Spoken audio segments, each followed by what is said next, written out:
Hari ini kita akan belajar kembali kebenaran firman Tuhan. Kita akan terus beranjak semakin hari semakin dewasa di dalam Kristus. Harus mencapai kedewasaan penuh. Kekristenan kita itu harus beranjak loh. Dari hari ke hari harus berjalan menuju ke kedewasaan penuh. Menjadi serupa segambar dengan Tuhan. Kita mau lihat hati kita masing-masing. Selama ini kita ini sudah bertumbuh secara rohani atau belum? Atau kita stagnasi? Kita jadi orang Kristen yang tidak berubah dari tahun ke tahun. Dari tahun ke tahun. Sampai punya anak, punya cucu. Cucunya kawin, tetapi imannya nggak bertumbuh. Kalau sampai itu terjadi, ada yang salah dengan hidupmu. Jangan-jangan engkau jalan maumu sendiri, hidup maumu sendiri. Kita akan terus hari ini belajar tentang firman Tuhan. Supaya firman ini memerdekakan kita, membuat kita mengerti tujuan Tuhan dalam kehidupan kita. Sehingga kita berjalan seperti yang Tuhan mau, bukan berjalan seperti yang kita mau. Buka sebentar di Efesus pasal yang keempat, mulai ayat yang ke-11. Dan ialah yang memberikan baik rasul-rasul, maupun nabi-nabi, baik pemberita-pemberita Injil, maupun gembala-gembala dan pengajar-pengajar. Ternyata kekristenan kita itu nggak bisa hidup sendiri. Banyak orang, aku kan langsung bisa sama Yesus, aku kan bisa langsung berdoa, aku kan bisa nggak perlu ke gereja lagi, aku nggak perlu ketemu hamba Tuhan lagi. Ketemu hamba Tuhan itu bagus, apalagi yang baru kenal Tuhan itu perlu dibimbing, diajarin. Tapi kalau engkau sudah dewasa kenal Tuhan, sudah lama tapi masih bergantung sama hamba Tuhan, berarti ada yang perlu dipertanyakan dalam hidupmu. Kalau masih baru kenal Tuhan, di bawah setahun masih perlu dimuridkan. Ya, sampai hari ini pun kita juga masih butuh dimuridkan. Sampai hari ini pun saya dimuridkan. Saya perlu dimentorin. Saya punya mentor, guru rohani yang membimbing saya. Saya nggak bisa hidup sendiri. Banyak orang Kristen merasa pinter, merasa hebat, merasa benar. Dia nggak butuh gereja lagi. Mereka nggak butuh hamba Tuhan lain. Padahal Tuhan sendiri memberikan rasul. Tuhan sendiri berikan rasul, ianya besar, ialah yang memberikan rasul. Ada pelayanan kerasulan ini, jawatan pelayanan ini. Sampai hari ini masih ada jawatan pelayanan kerasulan, jawatan pelayanan kenabian, penginjil, pemberita Injil, gembala, dan pengajar-pengajar. Nah, ini ditempatkan di gereja Tuhan, ini ditempatkan di antara kita sebagai anak Tuhan yang lahir baru. Ada pelayan-pelayan Tuhan yang memiliki jawatan kerasulan yang jago tanam pondasi. Ada pelayanan kenabian, jalan penginjilan, gembala, menggembalakan, merawat. Ada pengajar-pengajar yang jago ngajar sampai kupas firman sampai dalam. Ini ada di tengah kita, dan kita harus belajar sama hamba-hamba Tuhan ini, sama mereka ini. Mereka ini ditetapkan Tuhan, diberikan kepada gereja Tuhan sampai hari ini. Tujuannya, ayat yang ke-12 perhatikan, untuk memperlengkapi orang-orang kudus bagi pekerjaan pelayanan. Ternyata mereka ini ditetapkan di tengah-tengah kita untuk memperlengkapi orang-orang percaya bagi pekerjaan pelayanan, untuk pelayanan bagi pembangunan tubuh Kristus. Mereka itu ditempatkan di antara orang percaya untuk ngajar, bimbing, muridkan, merawat, menegur, menasihati, tanam pondasi bagi orang percaya, supaya mereka itu semakin kokoh, teguh, kuat, dewasa di dalam Kristus untuk pembangunan tubuh Kristus, sampai kita semua telah mencapai kesatuan iman dan pengetahuan yang benar tentang anak Allah, kedewasaan penuh, tingkat pertumbuhan yang sesuai dengan kepenuhan Kristus. Bayangkan, mereka ditempatkan di sekitar kita. Ada hamba-hamba Tuhan yang ditempatkan di sekitar kehidupan Bapak Ibu. Itu secara ilahi. Kalau engkau dipertemukan dengan channel saya, dan kau rajin dengerin khotbah apa saya sampaikan, mungkin Tuhan tempatkan saya di tengah kamu untuk ngajari, bimbing. Atau mungkin ada hamba Tuhan lain, atau mungkin pendeta lain, atau mungkin engkau ditempatkan di satu gereja lokal. Mereka secara ilahi ditempatkan Tuhan dalam hidupmu untuk membawa hidupmu dewasa penuh, kenal Tuhan, sampai ngerti kebenaran, hidup dalam kepenuhan Kristus. Mereka itu adalah secara ilahi yang ditempatkan di sekitaran hidup kita. Makanya kita nggak bisa hidup sendiri. Kita Kristen perlu komunitas yang sehat, komunitas yang benar. Perlu dimentorin hamba Tuhan yang benar. Harus ini, kalau tidak kekristenan kita ini liar. Merasa bisa berdoa, merasa ngerti ayat sendiri, tafsirin ayat semaunya sendiri, terus pelayanan-pelayanan maunya sendiri, terus akhirnya liar, ngawur. Ujungnya malah kacau, bikin trouble di mana-mana. Itu yang tidak benar. Makanya kita tuh perlu dibimbing, dimentorin, dimuridkan. Makanya Tuhan ngomong, Ia memberikan rasul, nabi, penginjil, gembala, dan guru untuk memperlengkapi orang percaya. Kalau sudah diperlengkapi, sudah bertumbuh di dalam Kristus, mereka sudah kuat dan kokoh mencapai kepenuhan Kristus, pola pikirnya, cara pandangnya, keputusannya, sikapnya, apapun yang dilakukan itu sesuai dengan kebenaran firman. Orang-orang Kristen yang model kayak begini ini, dia kuat, tidak mudah diombang-ambingkan. Ya, ayat 14 perhatikan. Sehingga kita bukan lagi anak-anak yang diombang-ambingkan oleh rupa-rupa angin pengajaran, oleh permainan palsu manusia dalam kelicikan mereka yang menyesatkan. Ternyata supaya kita ini bertumbuh di dalam Kristus semakin hari, kalau kita ini bertumbuh di dalam Kristus dewasa ya, kita itu kalau sudah dewasa, kita ngerti kebenaran, kita tuh hanya semakin hari semakin ngikutin firman. Nggak gampang diombang-ambingkan. Ada pendeta ngomong begini diikutin, ada pendeta ngomong begitu diikutin.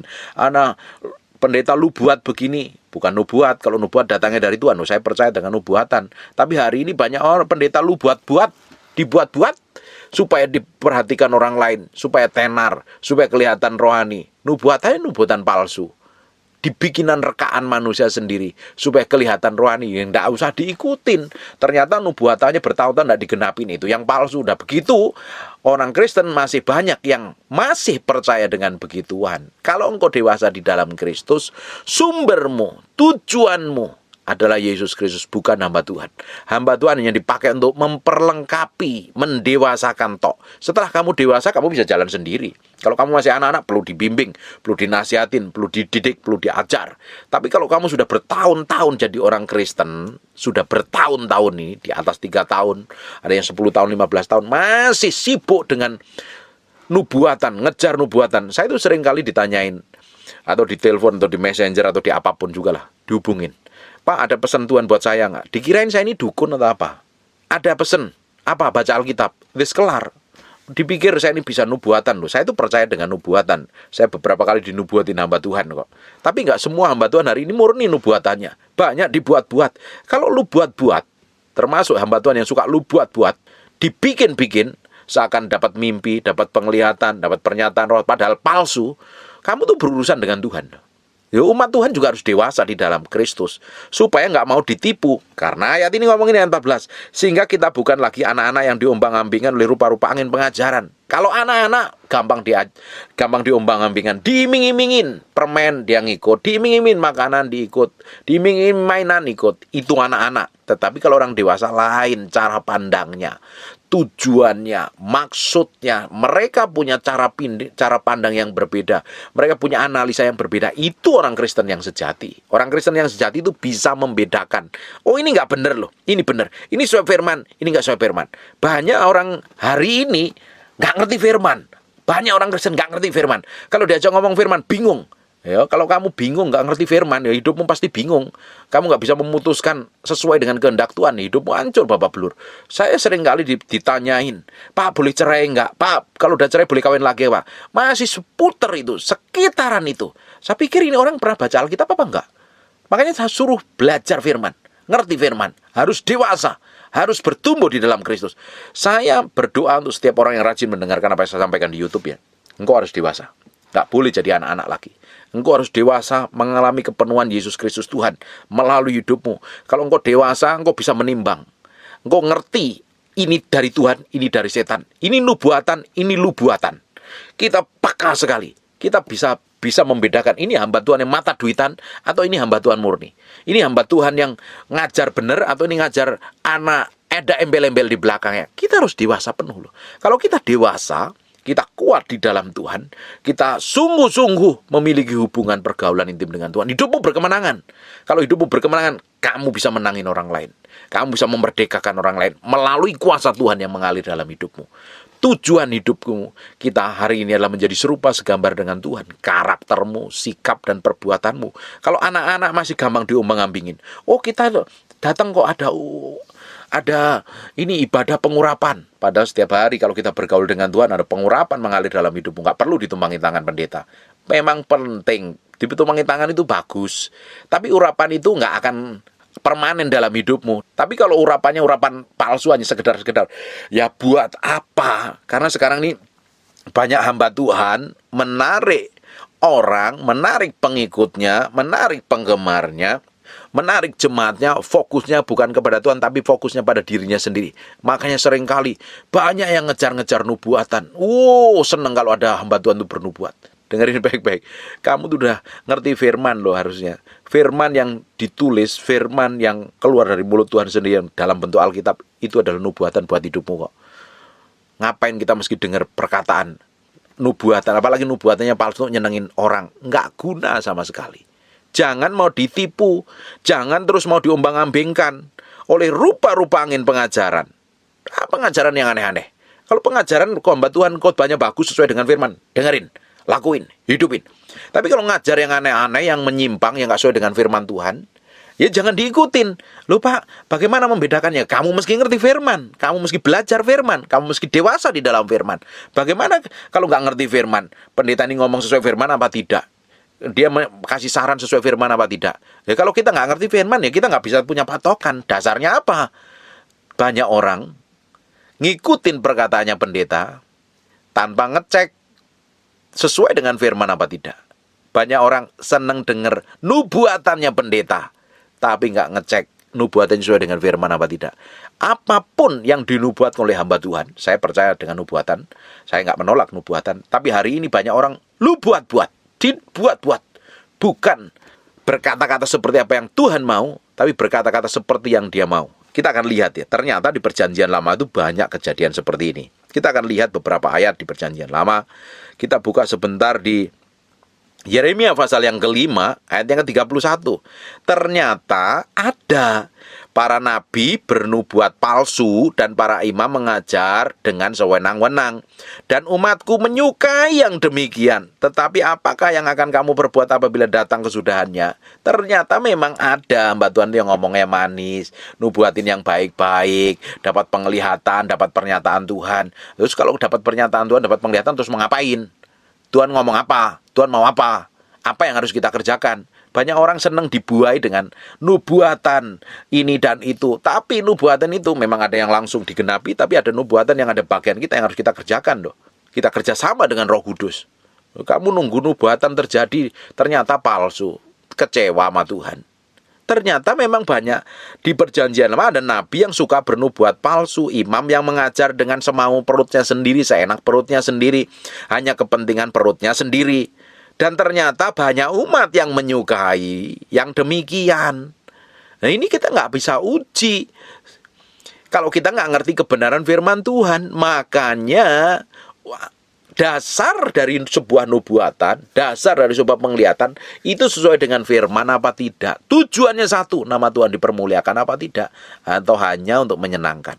Hari ini kalau engkau hanya kejar-kejar pernyataan roh, tapi hidupmu tambah babak belur, tambah kacau, berarti ada yang perlu dibereskan. Ada yang perlu dibereskan dari hatimu. Jangan ngejar pendeta yang suka nubuatan. Kejar firman Tuhan. Kejar pribadi Roh Kudus. Bangun keintiman. Bangun keintimanmu dengan Roh Kudus. Ngejar pendeta, hidupmu gak akan berubah apa-apa. Saya dulu itu senang sekali setiap ibadah hamba Tuhan yang diurapi. Saya itu datang ke ibadah mereka bukan untuk mencari pendetanya loh. Saya ingin dengar apa yang dikatakan dari mulutnya, sesuai firman apa tidak. Saya ingin tangkap sesuatu. Saya cari hamba Tuhan yang diurapin. Saya ingin dimuridkan. Saya ingin diajari. Dari awal-awal pertobat dulu sampai hari ini pun saya dimuridkan oleh hamba Tuhan. Saya nggak hidup mandiri, saya enak perut saya sendiri. Saya dimentorin oleh hamba Tuhan. Nggak bisa liar hidup saya. Nanti liar, kacau. Saya punya komunitas sama hamba Tuhan. Saya bilang sama mereka, kalau saya salah tegur, supaya hidup saya tetap lurus. Saya dikelilingi dengan hamba-hamba Tuhan yang sampai hari ini peka. Kalau saya salah, tegur langsung. Saya juga jagain hati saya supaya pengajaran saya nggak ngawur, hidup saya nggak ngawur. Saya juga terus didampingin oleh istri yang peka dengan Tuhan juga. Kalau melenceng sedikit, tegur, nasihatin. Saya akan terima dengan baik.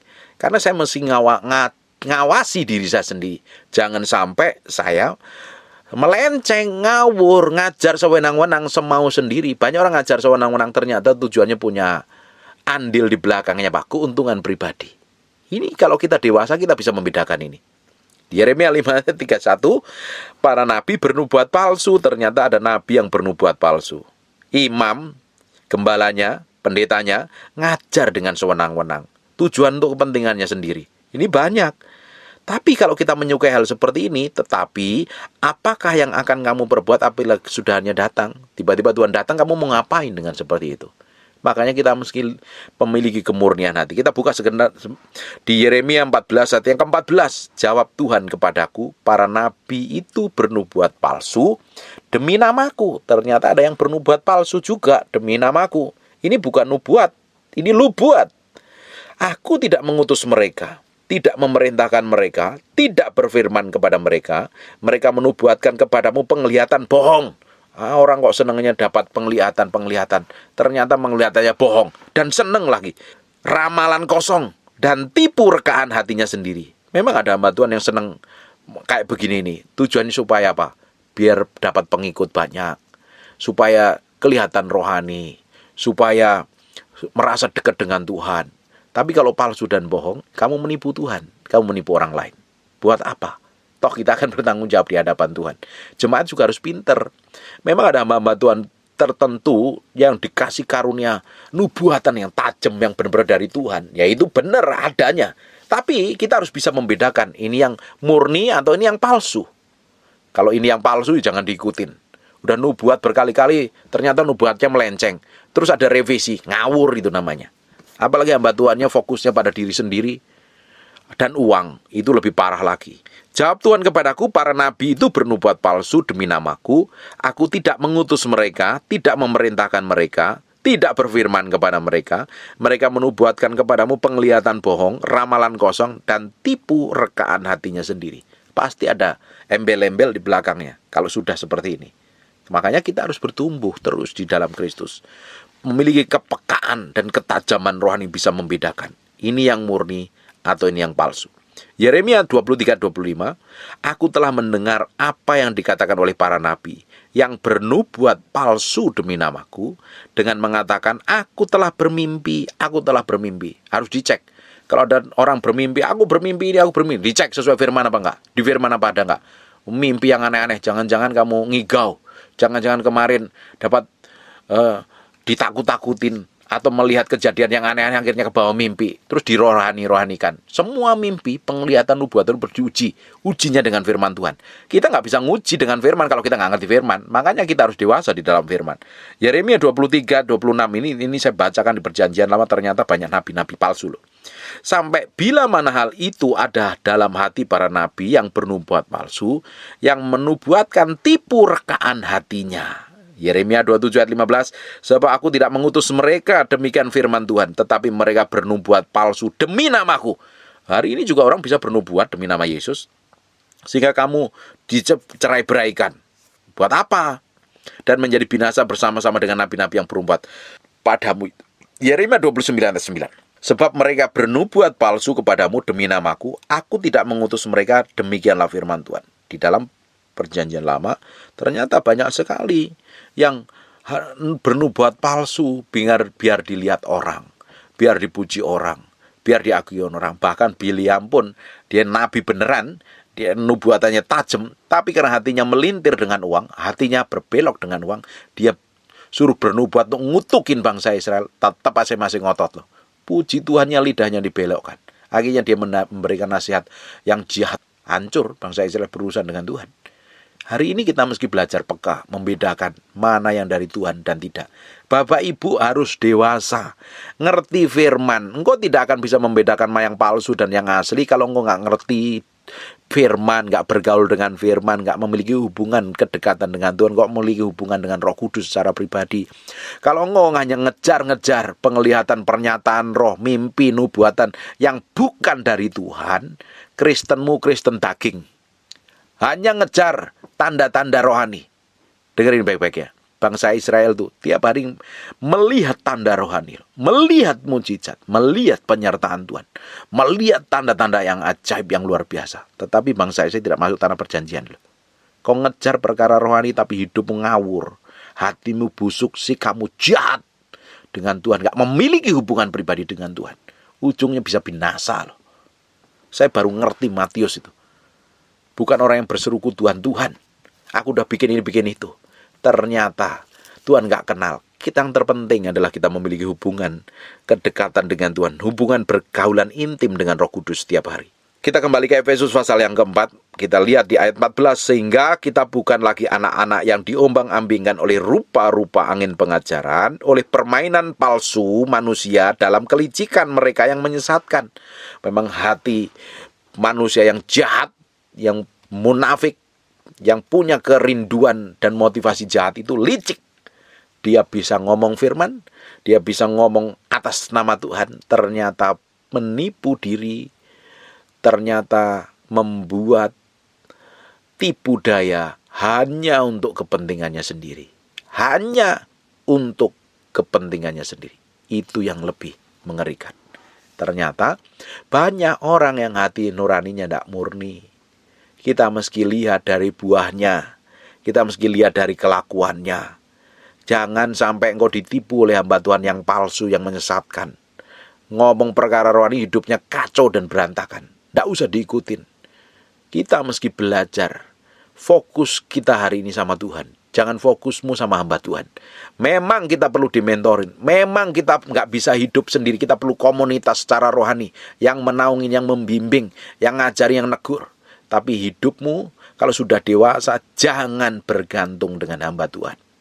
Kalau masih stres, bingung, kacau, kamu bisa send messenger sama saya. Kamu bisa DM sama saya. Pasti saya jawab. Kamu bisa WA sama saya. Pasti saya jawab.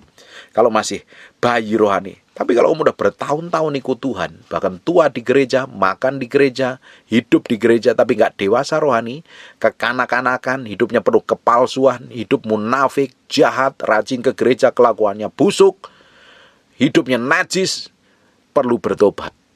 Ambil keputusan hari ini ikut Tuhan. Harusnya engkau mengalami kedewasaan penuh, tetapi engkau nggak dewasa penuh, karena masih ikut dengan cara dunia dan kelakuan dunia. Kita lihat ayat yang ke-15. Tetapi dengan teguh berpegang pada kebenaran di dalam kasih, bertumbuh di dalam segala hal ke arah Dia. Kita harus bertumbuh segala hal dalam kehidupan kita, dalam pikiran kita, perbuatan kita, emosi kita, perkataan kita, kemauan kita, kehendak kita harus terus bertumbuh dalam segala hal ke arah Dia, ke arah Yesus Kristus.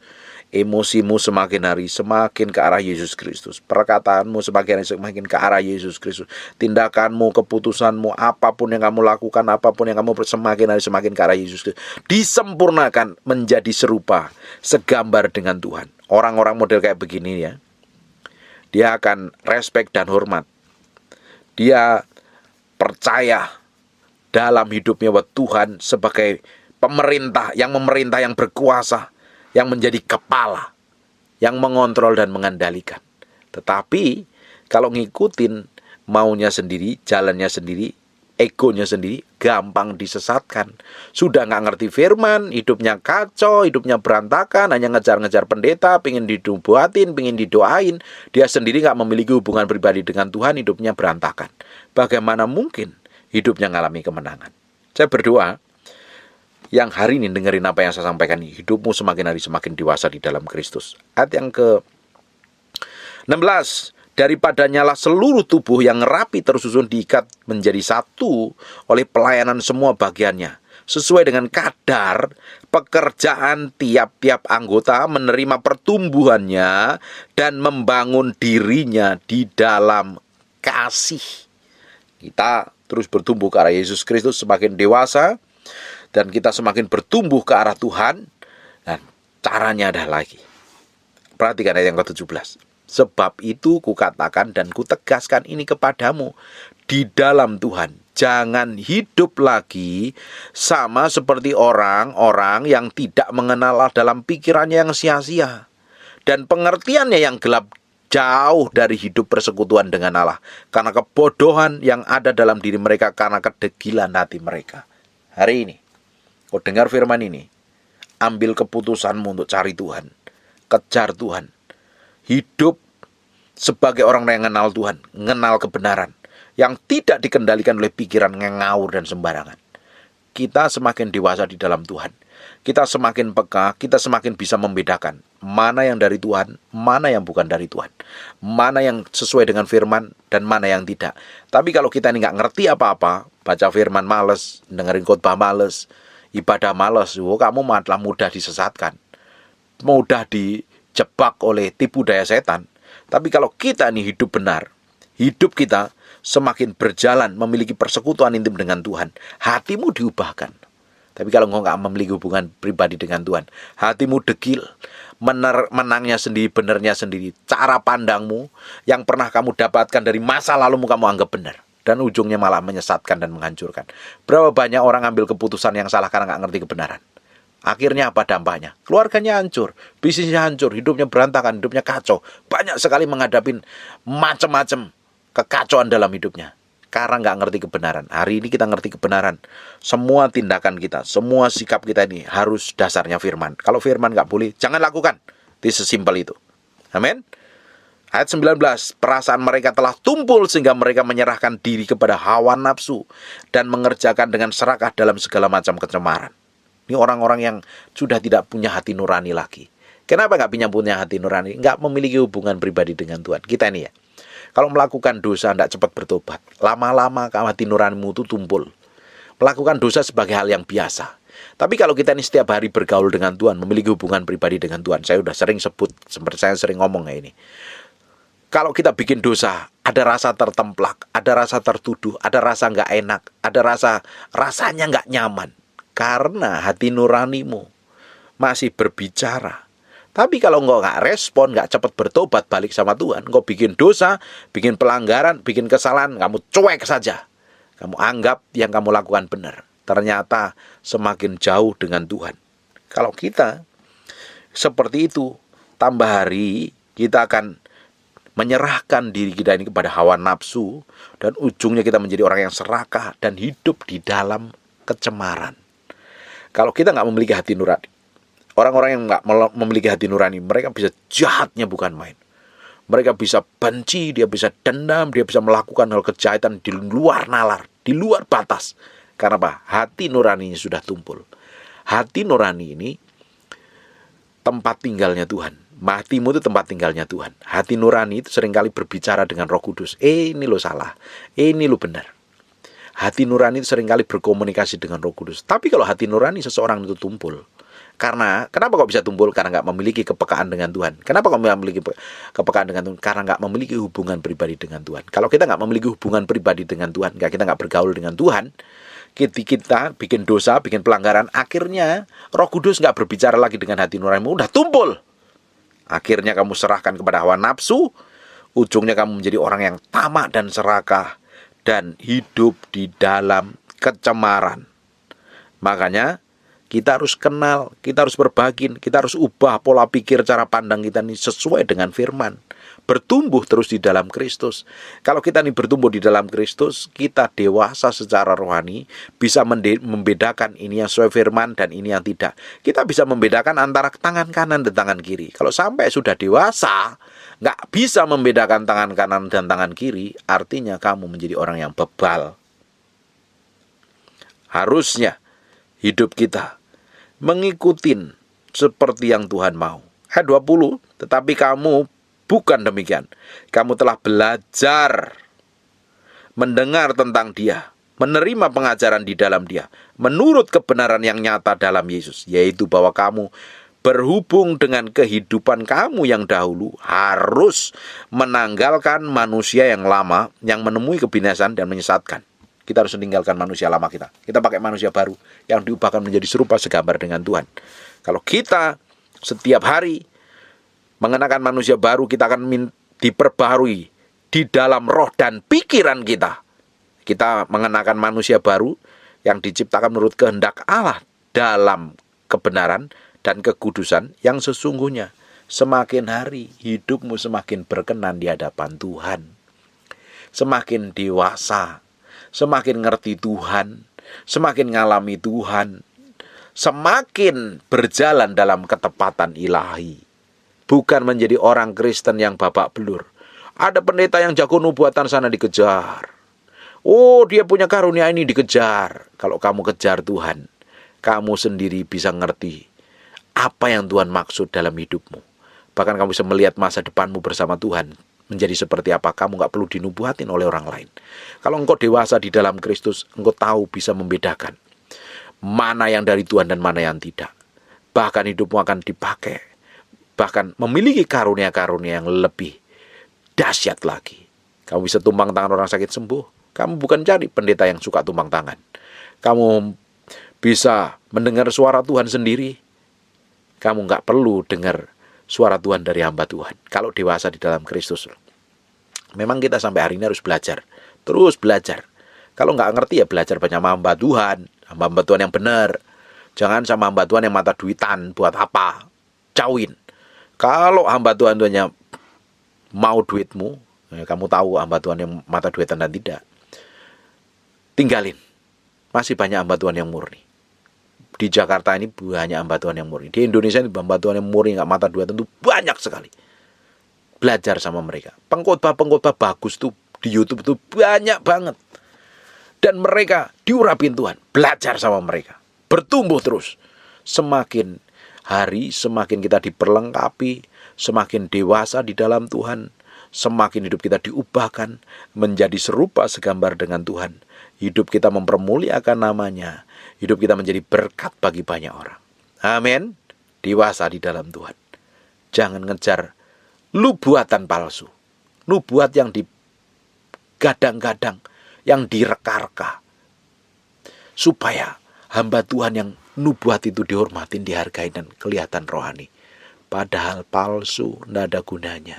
Cari Tuhan, kenalin Tuhan, hormati Tuhan lebih dari apapun. Bangun keintimanmu dengan Roh Kudus. Hidupmu akan memiliki ketajaman. Hidupmu akan memiliki kepekaan. Engkau bisa membedakan. Oh, ini nubuatan yang asli. Oh, ini nubuatan yang direka-reka. Supaya orang senang saja. Wah, malah sesat nanti. Kalau hanya ngikutin nubuatan palsu. Nubuatan palsu. Bukan nubuatan. Saya berdoa, tambah hari. Hidup kita semakin dewasa di dalam Tuhan. Semakin ngerti. Semakin bertumbuh, semakin memiliki hubungan pribadi dengan Tuhan. Saya percaya, saya udah ngomong berkali-kali. Dari setiap khotbah saya sering ngomong begini.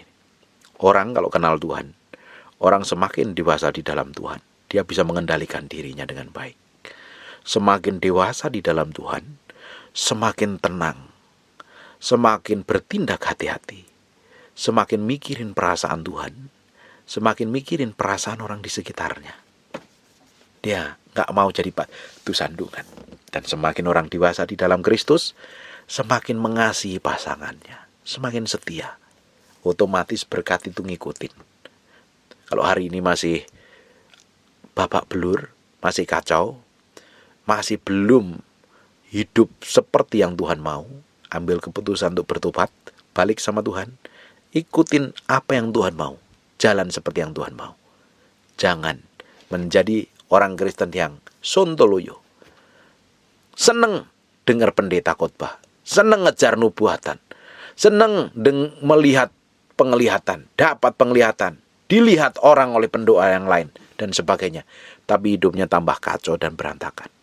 Harusnya semakin kau ngerti apa yang Tuhan nubuatkan atas hidupmu. Hidupmu semakin berubah.